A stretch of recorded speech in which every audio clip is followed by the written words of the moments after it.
Pretty windy out here today.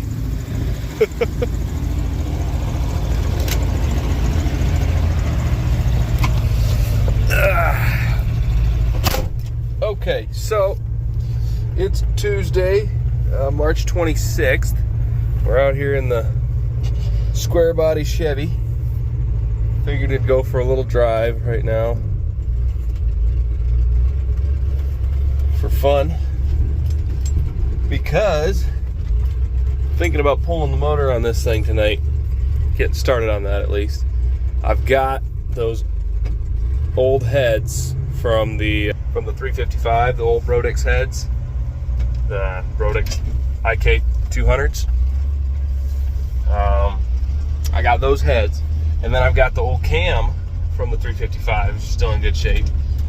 And all I need is a couple of gaskets, really, and we could do a head and cam package with an intake, different intake on this thing, and liven it up just a little bit, make it sound more fun when we're driving around in it. So I think we're gonna go ahead and do that maybe tonight, starting. Try and get it done by the time the motor for the Firebird gets back from the machine shop, which actually should be like early next week. So who knows? We'll see. According to like shipping information, everything that I would need should be here before then. So I don't know. I gotta think that one over a little bit first. But anyway, we're gonna go for a little drive in this thing. There's a little complication with the engine at the machine shop. They called me yesterday and said that they found a defective piston. So they're 30 over pistons for a 350, so they're 4030 bore size, supposed to be. And because you want some piston to cylinder wall clearance, they're actually 4028 basically, except for one of them, which was 4035, which would maybe be more for like a 40 over piston, but you'd think you'd want a 03 or a 4038 piston if you're doing 40 over. So not really sure about that one. So I reached out to Summit, and they don't have a single piston in stock, but they do have a set of 8. So they're sending me a whole set of 8. We're gonna pull one piston out of it, measure it, make sure it's the same as all the rest of the ones we've already got ready to balance, and then send the old one, mark the old one bad or whatever, throw it back in the box and send it back to Summit. So anyway, that's coming along, just a little delay due to that. So we're gonna go ahead and the new piston should be here tomorrow, I think. When I get out of work, it should be at home, and then I'll take them down there on lunch on Thursday, and hopefully they'll get the rotating assembly all balanced up Friday by the end of the day. And then I think they gotta just finish align honing. They finished the boring process.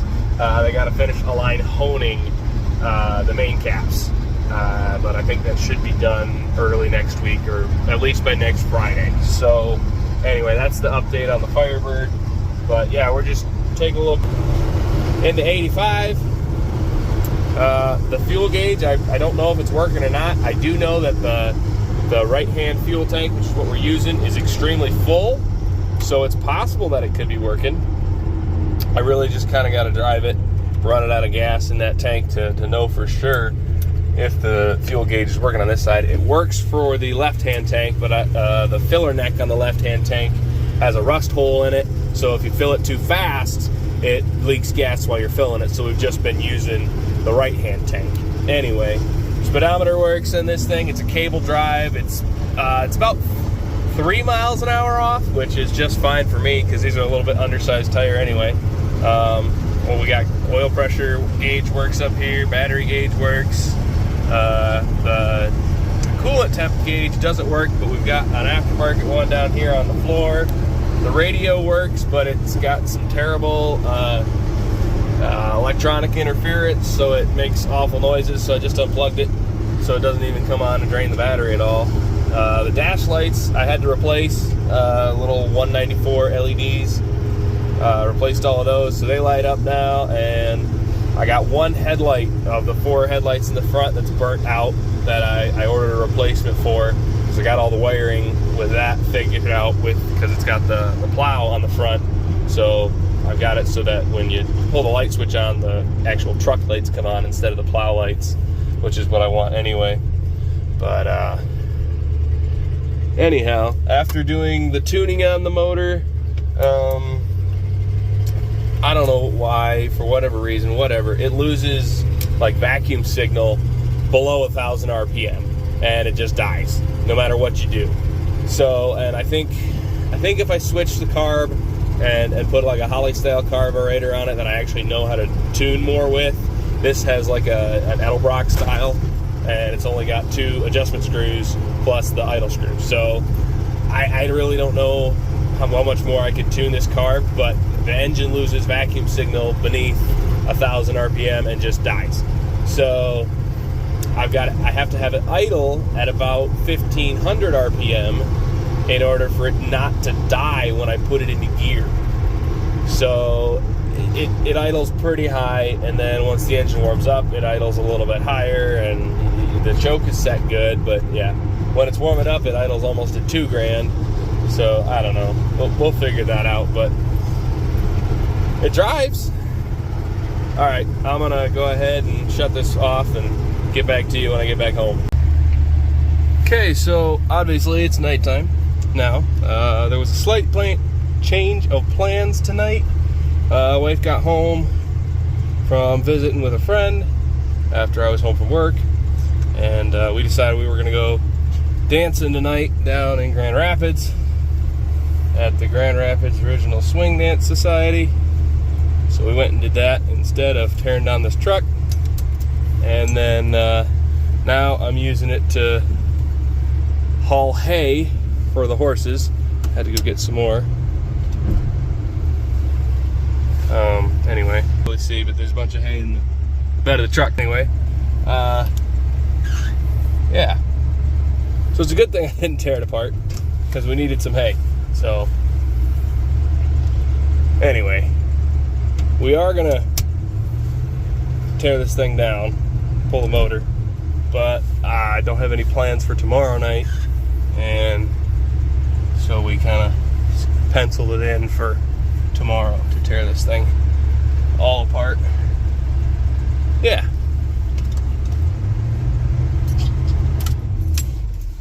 All right. So anyway, that's why this part of the video is disjointed. Anyway, yeah, there's our hay. I stack it up behind here, the Firebird here, and then over there in the darkness where you can't say is where we got our little horse barn. But anyway, so I'm gonna unload this hay and finish doing the nightly chores, then I'm gonna call it a night. But tomorrow we should be starting in on draining the coolant and draining the oil, disconnecting the exhaust and the transmission and stuff like that from this thing, and getting started to take the motor apart to get it pulled out. And then we're going to be doing a cam and head swap, and then a couple of gaskets and some head bolts, basically. So I'll walk you in here quick and show you the heads. So the new heads for the 383 that's going to go in the Firebird are in here. Okay, so they're all ready to go. But right up here, I've got the old heads off of the Firebird motor. These are Brodix IK200s, 200cc intake runner, 70cc combustion chamber. They've got roller tip rockers on them, and they've already got the correct springs for the camshaft that came out of the 355. So I've got all that stuff marked. Actually, it's in a box over here because I was thinking about putting it in that 350 motor. But let's see. Hold on a second. So inside this box of rockers are all the lifters, and then I can reuse the push rods out of this truck's motor, because I'm going to use the push rods for my 383 that came out of the 355, and then the cam's in a bag right there as well too. So anyway, that's what the plan is right now for the truck. We're going to try and, pardon me, excuse me, try and get it done for the weekend's out. So it is Tuesday night right now. We're going to start in on this thing tomorrow and try and get it all finished up back in the truck and running by Monday. yeah, that's the plan, and we'll see how it goes. But we really don't have anything else to do on the Firebird.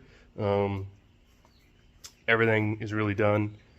Waiting for the motor now. So there's a couple little odds and ends here and there, but like, you know, most of it I have to wait for the motor with, like the wiring stuff, because I want the electrical harness hooked up and everything so I can do my wiring properly.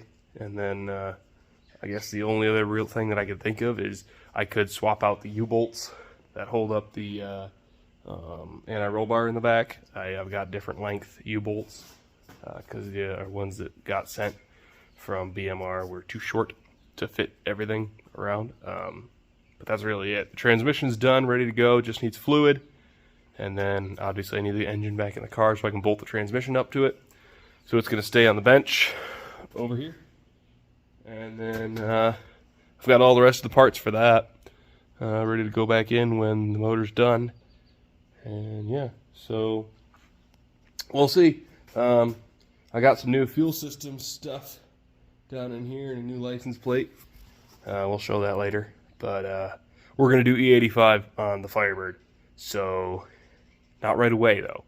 We're going to start it up on gas so that we can get it all tuned in, motor broke in on gas, and then we'll do some pulls, get some numbers, and then do this E85 fuel system conversion stuff. I got a new carburetor coming, get all that done, and then we can compare, see if it makes any more power, the same power, or less power on the 85. We'll find out. But anyways, tomorrow night we're going to start in on the 85, pulling the motor and getting the cam and head swap done. So we may also put the old intake off of the 355, which is also sitting on that 350 right there. But anyway, that is going to do it for this video for tonight. Yeah, just that change of plans, and you know, that's life, and we enjoy it. So that's going to be it for this video. Thanks for watching and liking and subscribing. Good night.